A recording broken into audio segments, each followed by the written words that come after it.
Campestre, la vida de Baja California en la pantalla. Muchísimas gracias. Ahora agradezco también a ustedes por estarnos sintonizando en su sección de Salud Sin Fronteras. En esta ocasión tenemos un invitado muy especial, que es el neurocirujano Enrique Verduga, que viene desde la Ciudad de México a platicarnos y a comentarnos sobre parte de lo que él está realizando. Él es especialista en patología y reconstrucción de la columna vertebral. Bienvenido, doctor. Muchas gracias. ¿Cómo está? Bien, gracias. Qué gusto. A tus órdenes. Ay, muchísimas gracias. Doctor, bueno, el tema de hoy es la intervención en columna vertebral con una intervención mínima, ¿verdad? Así es. Mínima invasiva. Sí, es lo que conocemos como cirugía de columna de mínima invasión. Así es. Es un concepto, no es nuevo, sin embargo, en los últimos años ha tenido un auge debido a que la cirugía de columna pues, ha sido un padecimiento, un procedimiento muy satanizado por malas experiencias que hemos tenido en el pasado. Entonces, la tendencia moderna es hacer procedimientos cada vez con menor agresividad al paciente y tratando de obtener los mejores resultados posibles.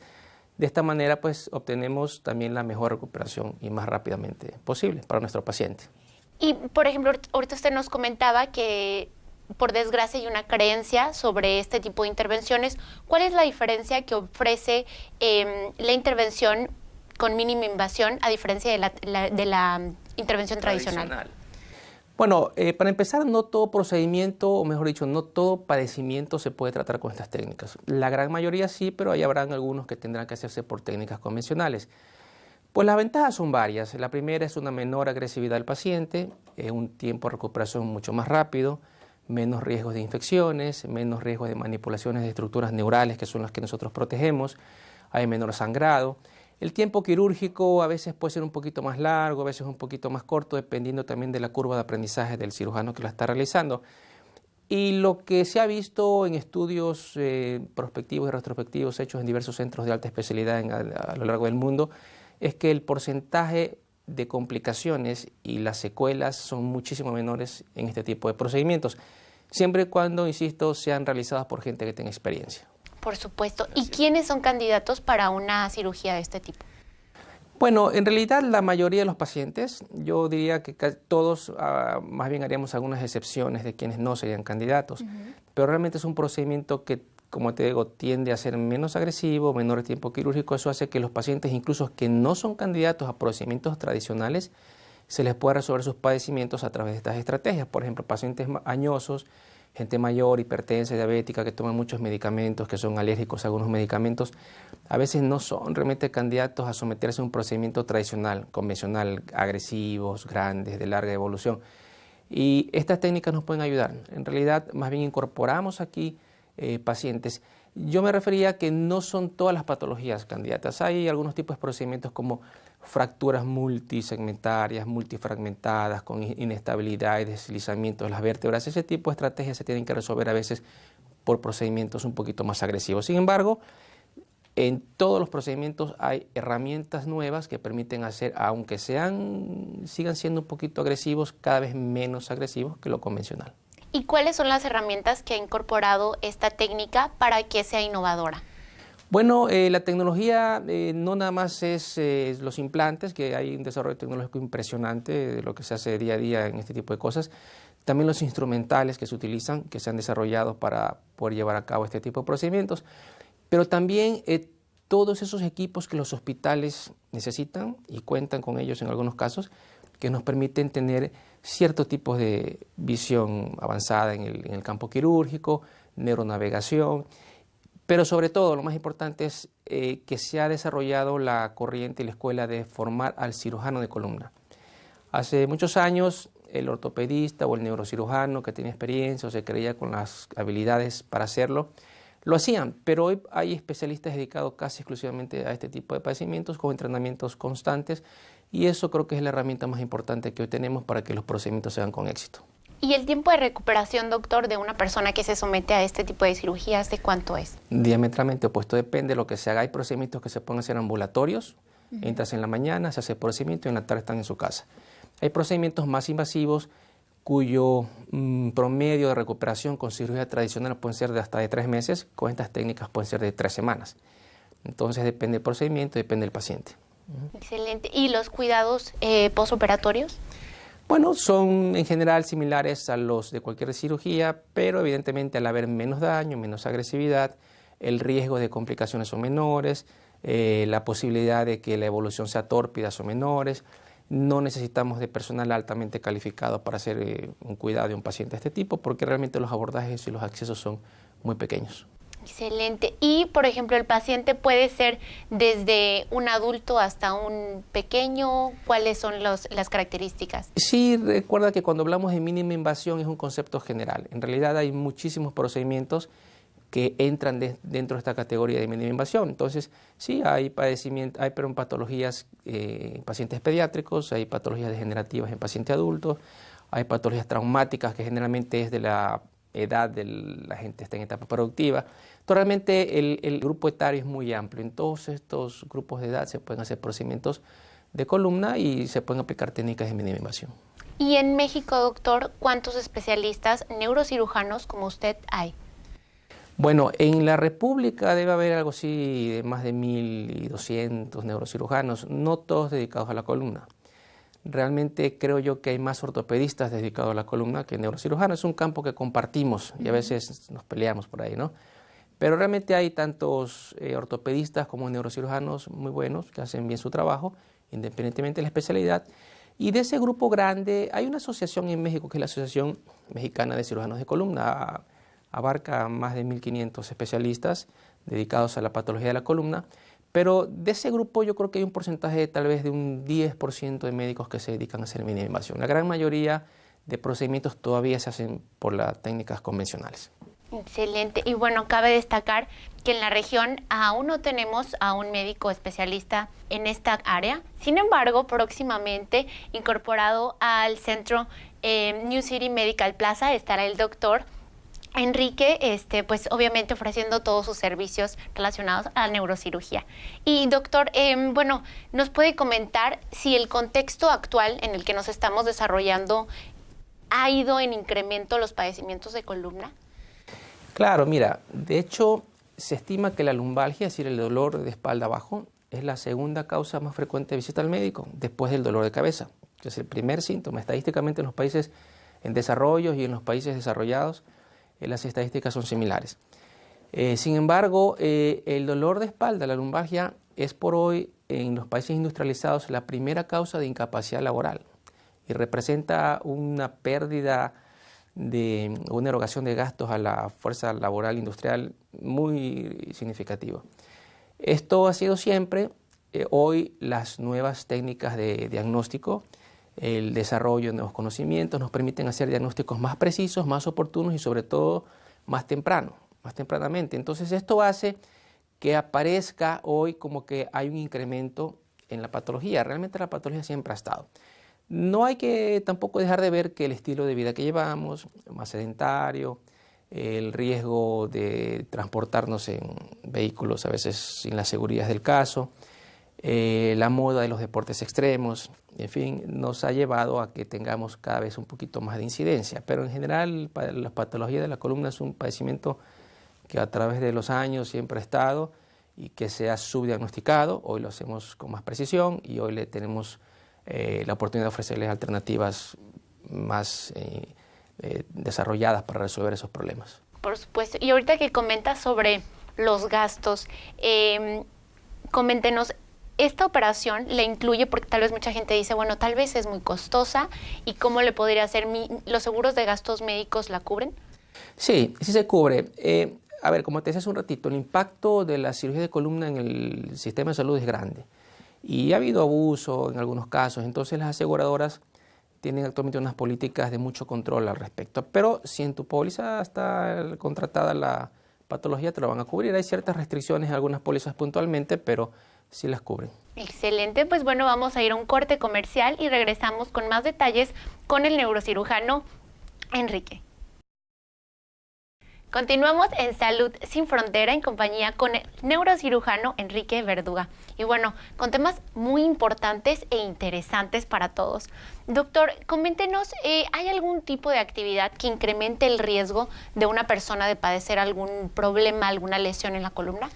Sí, claro, es decir, a ver, La columna degenerativa, los problemas degenerativos de la columna son problemas que se van presentando por situaciones en la vida del paciente a lo largo de años. Un paciente con sobrepeso, un paciente que carga mucho peso o que hace mucho impacto con su columna, pues a lo largo de los años va a pasar una factura y tendrá algún padecimiento que tendrá probablemente que ser intervenido.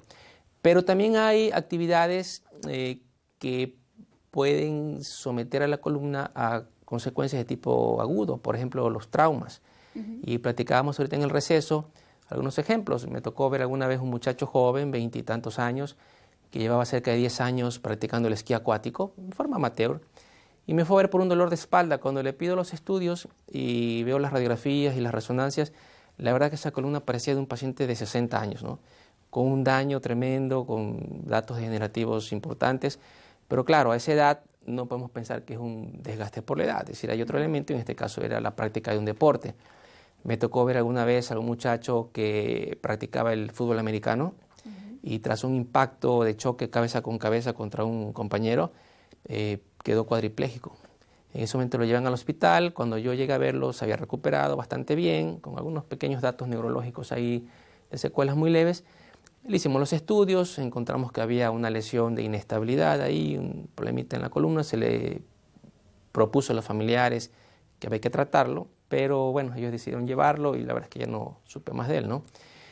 Y hay actividades que si no son tan impactantes, pero con la recurrencia de la práctica de esas actividades a lo largo podemos tener problemas. Yo he tenido pacientes paracaidistas, pilotos, que se han tenido que operar y después de la cirugía retoman su vida normal. En el caso de los pilotos, por ejemplo, digo, el paracaidista, me imagino la presión que ejerce pues el estar en cada una de sus hazañas que están realizando, pero en el caso de un piloto, ¿en qué? Fíjate que ellos tienen entrenamientos regulares y de hecho este paciente me platicaba que uno de los entrenamientos le habían hecho un simulador de un acuatizaje de emergencia, una cosa así, y entonces el impacto había sido muy fuerte y a consecuencia de eso empezó a tener molestias.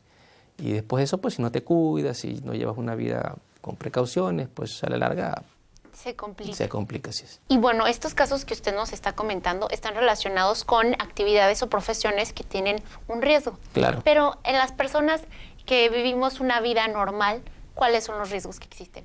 Mira, eso es muy relativo porque podemos estar muy tranquilos, cuidarnos, estar delgados, hacer ejercicio, pero una caída, un resbalón, un choque, las mamás que cargan mucho a los niños, las maestras que cargan mucho a los niños, van al súper, están cargando las bolsas, luego esas mujeres que traen las bolsas llenas de cosas. Es decir, todo ese peso que lo cargas regularmente durante mucho tiempo, a la larga también genera problemas, ¿no? Alguien que puede estar llevando una vida completamente sedentaria, sentado en un escritorio, pero nadie te quita que tengas una caída en una escalera, un resbalón en el baño, ha pasado muchas veces. Entonces estamos expuestos realmente a tener problemas en la columna por múltiples factores. No hay que olvidar una situación que es importante. Yo siempre les explico a los pacientes lo siguiente. Nuestra columna vertebral realmente no está diseñada para cargar el peso y para funcionar biomecánicamente en posición erguida. El ser humano y los creyentes en la evolución sabrán que hace cerca de 200.000 años tal vez no andábamos caminando erguidos. Entonces, en términos de evolución, ese periodo es muy corto para que la columna haya evolucionado y se haya desarrollado de manera que hoy sea un órgano preparado para hacer la función que está haciendo. Entonces, como no es tal, obviamente está sometida a cargas y a fuerzas para las cuales, repito, no está preparada. Entonces el desgaste sucede porque sucede. Y entonces, por eso se estima que cerca del 85% de la población en general, en algún día, en algún momento de su vida, tendrán un problema en la columna. Y cerca de un 15% de esas personas van a requerir algún procedimiento de su columna vertebral. Es alta la incidencia de padecimientos y con el advenimiento de nuevos medios de diagnósticos, que como te decía en el primer segmento, nos permiten hacer diagnósticos más precisos y más precoces, hoy estamos viendo una incidencia de patología muy elevada. Muchos de estos padecimientos hace algunos años se decían que eran inoperables, que no se podía hacer nada, pero hoy con la tecnología, el desarrollo, el advenimiento de nuevos implantes, nuevas estrategias, la verdad es que muchos de ellos se están resolviendo. Por eso es que también ha aumentado la frecuencia de de procedimientos de columna vertebral. Y ahí la mínima invasión tiene una participación importantísima. Excelente, qué interesante. Entonces, doctor, esta creencia que nosotros tenemos de caminar erguidos y de estar sentados como con una postura correcta, al final... Digo, es una ayuda, disminuye la velocidad con la que se van a presentar padecimientos, pero no nos vamos a librar de ellos. Si tú le haces un estudio de columna a cualquier persona de más de 60 años, todos, absolutamente todos, van a tener algún dato degenerativo. No todos necesariamente tienen problemas o síntomas y no todos necesariamente requieren de un procedimiento, ¿no? Pero si revisamos estudios de pacientes de más de 50, 60 años, veremos que en todos vamos a encontrar algún dato producto de un desgaste del uso de la columna. Y doctor, por ejemplo, esta cuestión que nosotros tenemos hoy en día con los dispositivos móviles, en el que estamos con esta postura casi gran parte del día, ¿qué efectos colaterales habrá? Bueno, ahí la postura en la columna cervical, por ejemplo, es una postura anómala. La cabeza pesa mucho y la columna cervical es muy delgadita. De manera que hay una serie de elementos en la columna cervical, en el cuello, que ayudan a esta columna a soportar ese peso. Los ligamentos, la musculatura, en fin. Si nosotros no tomamos posiciones correctas y al contrario, sometemos a estos elementos a cargas excesivas, con el tiempo van a sufrir el exceso de trabajo y vamos a tener procesos degenerativos. De manera que ese es otro elemento más por el que hoy encontramos una elevación de la incidencia de padecimientos de la columna cervical, ¿no? Y doctor, muchísimas gracias. Como neurocirujano especialista en columna, ¿qué tips, qué información le puede compartir a la gente? Bueno, hay algunas recomendaciones que nosotros le llamamos técnicas de higiene de columna. Es una lista un poquito larga, pero te puedo decir, por ejemplo, mantener un peso adecuado, hacer ejercicios sin carga axial, es decir, sin que el peso caiga en dirección vertical hacia el piso. Tú puedes jalar peso, puedes empujar, pero si tú estás erguido, tratar de evitar el peso que caiga de arriba hacia abajo. Eso se llama carga axial. Evitar las malas posturas. Siempre en los vehículos, cuando nos desplazamos, tratar de tener los elementos de precaución, una cabecera en el asiento, el cinturón de seguridad, porque también hay movimientos bruscos a veces en el vehículo que nos pueden lastimar.